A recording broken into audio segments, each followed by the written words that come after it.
I did not know that in Muffle Mountain there was an engine that Burnett Stone had made only with his childhood friend Tasha. This engine was vital to the magic that held these worlds together, but only Burnett knew that. Far away on the island of Sodor, all the engines were being really cheerful, really useful, and determined not to be bullied by Diesel.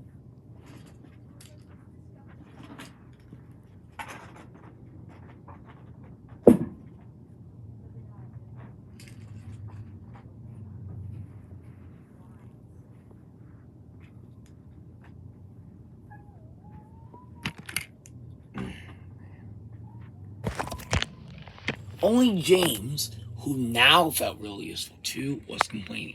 Wobbly wheels, puffy pistons. Thomas, I should have collected Mr. Conductor. James is right, Thomas.